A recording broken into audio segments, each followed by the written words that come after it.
चंद्रयान 3 के चांद पर सफल लैंडिंग के बाद एक बार फिर इसरो एक नया इतिहास रचने जा रहा है, जिससे पूरा करेगा आदित्य L1 मिशन। तो आइए आज इस वीडियो में इस मिशन को गहराई से समझते हैं और जानते हैं कि कितना महत्वपूर्ण है यह मिशन भारत के लिए।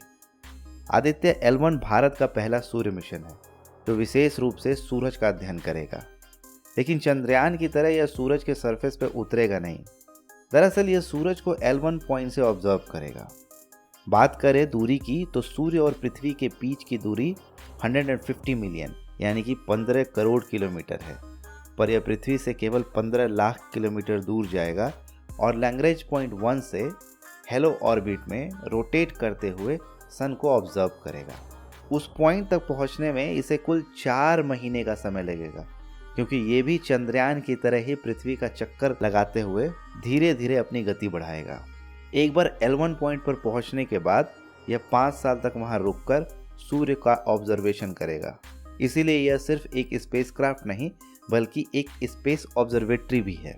अब आपके मन में जो सबसे पहला सवाल आएगा वो ये कि ये लैग्रेंज पॉइंट क्या होता है।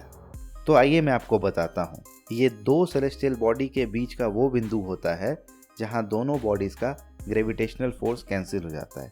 सेलेस्टियल बॉडी यानी कि नेचुरल ऑब्जेक्ट जैसे सन, मून इत्यादि। अगर हम बात करें सूर्य और पृथ्वी की, इनके बीच ऐसे कुल 5 बिंदु हैं, L1, L2, L3, L4 and L5।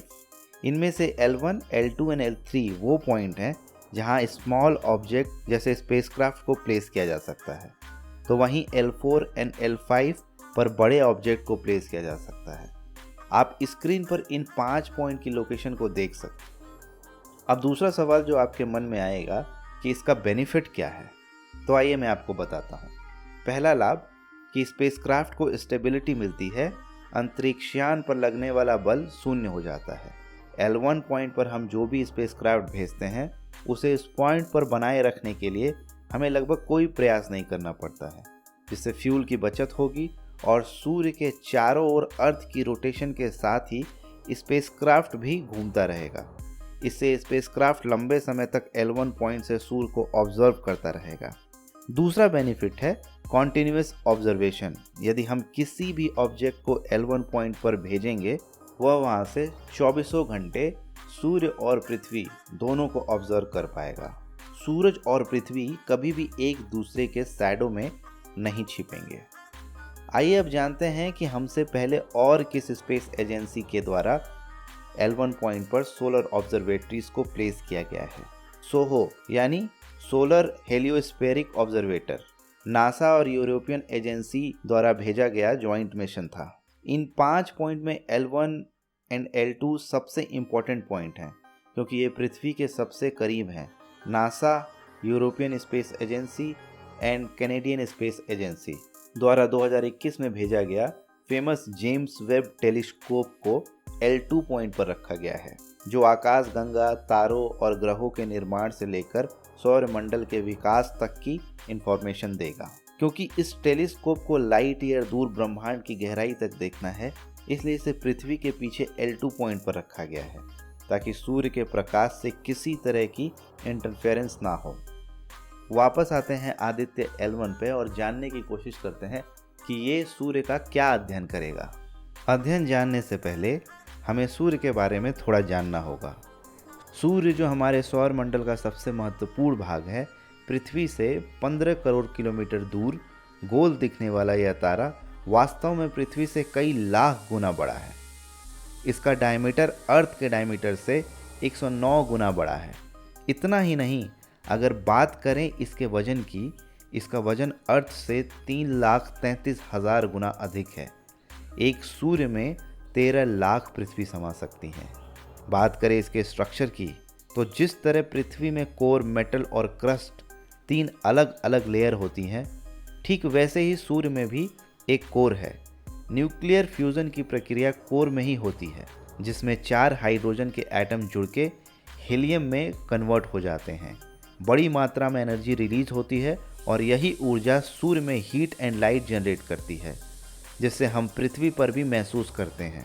पृथ्वी की तरह ही सूर्य की कुल 6 परतें होती हैं, जिन्हें हम core radiation zone, convection zone, photosphere, chromosphere और कोरोना कहते हैं। एक तरफ जहां पृथ्वी की बाहरी परत सॉलिड अवस्था में होती है, तो वहीं सूर्य केवल गैस और प्लाज्मा से बना है। वहीं एक तरफ सूर्य के कोर से फोटोस्फीयर तक जहां टेम्परेचर घटकर 1.5 करोड़ से 5500 डिग्री सेल्सियस हो जाता है, वहीं दूसरी तरफ ये फिर से कोरोना पे 10 लाख से 30 लाख डिग्री सेल्सियस पहुंच जाता है, जो वैज्ञानिक के लिए भी एक रहस्य है। हालांकि इसे लेकर अलग अलग थ्योरीज और एजम्पशन वैज्ञानिकों द्वारा दिए गए हैं, जो बहुत ज़्यादा सेटिस्फाइंग नहीं है। संभव है कि आदित्य L1 सूर्य से जुड़े ऐसे बहुत सारे रहस्यों को सुलझाने में मदद करेगा। जब हम अर्थ से सूर्य को देखते हैं तो हमें बेसिकली फोटोस्फीयर की लेयर दिखाई देती है, जबकि सोलर इक्लिप्स के समय हम लाल रंग की परत यानी क्रोमोस्फीयर को देखते हैं।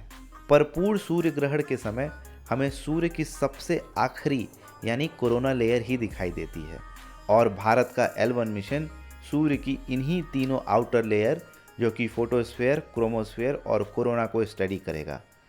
पर सवाल ये है कि बिना सूर्य के नज़दीक गए 14 करोड़ 85 लाख किलोमीटर दूर से ये कैसे पॉसिबल होगा। इसके बारे में जानने के लिए हमें आदित्य L1 में लगे 7 पेलोड्स के बारे में जानना होगा, जो आदित्य L1 के साथ भेजा गया है, जिनमें 4 सूर्य का अध्ययन करेंगे और बाकी 3 पेलोड्स L1 पॉइंट के आसपास मेजरमेंट करेंगे। पहला वेल्क विजिबल इमिशन लाइन क्रोनोग्राफ, ये सूर्य की कोरोना लेयर को स्टडी करेगा और कोरोनल मास इजेक्शन को ऑब्जर्व करेगा।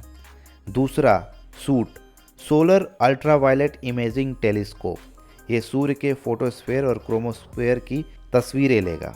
तीसरा और चौथा Aditya solar wind particle experiment यानी एस्पेक्स और plasma analyser package for Aditya यानी पापा, ये सोलर विंड और स्पेस में मौजूद एनर्जी पार्टिकल्स का स्टडी करेगा और इसके अलावा एनर्जी डिस्ट्रीब्यूशन को भी मेजर करेगा। बात करें बचे 3 पेलोड्स की, तो इनमें से 2 solar low energy x ray spectrometer SoLEXS और the high energy L1 orbiting x ray spectrometer यानी हिलियोस सूर्य से निकलने वाले एक्सरे फ्लेयर्स को स्टडी करेगा, और 7वां पेलोड मैग्नेटोमीटर L1 पॉइंट के आसपास इंट्राप्लैनेटरी मैग्नेटिक फील्ड को मेज़र करेगा। इन सब के बाद जो सवाल बार बार आपके जहन में आएगा वो ये कि आखिर आदित्य L1 को भेजने का एम क्या है, सूर्य के बारे में जानना हमारे लिए क्यों ज़रूरी है, और ये मिशन पृथ्वी के लिए किस प्रकार बेनिफिशियल है। तो आइए सबसे पहले हम जानते हैं कि आदित्य L1 को लॉन्च करने का उद्देश्य क्या है। हम सभी जानते हैं कि सूर्य न्यूक्लियर फ्यूज़न की प्रोसेस में हीट एंड लाइट जनरेट करता है, पर इसके अलावा सूर्य से और प्रकार की इलेक्ट्रोमैग्नेटिक रेडिएशन निकलती, जिनमें खुली आंखों से दिखने वाली विजिबल लाइट के अलावा यूवी रेज भी निकलती है, जो स्किन कैंसर का कारण बनती है। इसके अलावा सूर्य से इंफ्रारेड रेडिएशन, रेडियो वेव्स और अल्फा एंड गामा रेडिएशन भी निकलते हैं, जिनसे अर्थ का एटमॉस्फेयर हमें प्रोटेक्ट करता है। लेकिन इन सब के अलावा सूर्य से सोलर विंड भी निकलती है। इनमें मौजूद आयनाइज्ड इलेक्ट्रॉन और प्रोटॉन के पार्टिकल का अर्थ के मैग्नेटिक फील्ड के कांटेक्ट में आने से पोल्स पर रोशनी दिखाई देती है, जिन्हें ऑरोरा कहा जाता है। वापस आते हैं अपने आदित्य L1 मिशन पर।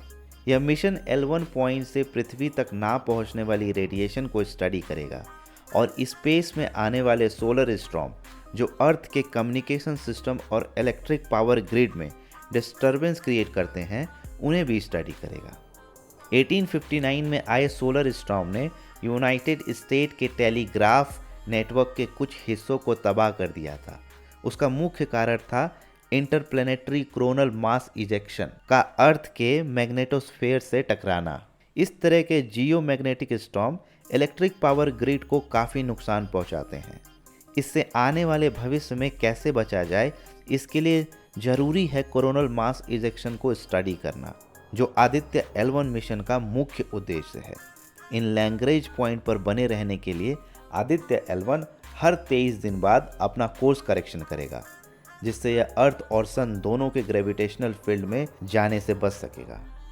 भारत के अलावा अमेरिका, रशिया, यूरोप और कनाडा कई देशों ने अपने सोलर मिशन लॉन्च किए हैं, जिनमें अब तक सूर्य के सबसे करीब तक भेजा गया मिशन है सोलर पार्कर प्रोब, जो 2025 में सूर्य के बहुत नज़दीक होगा।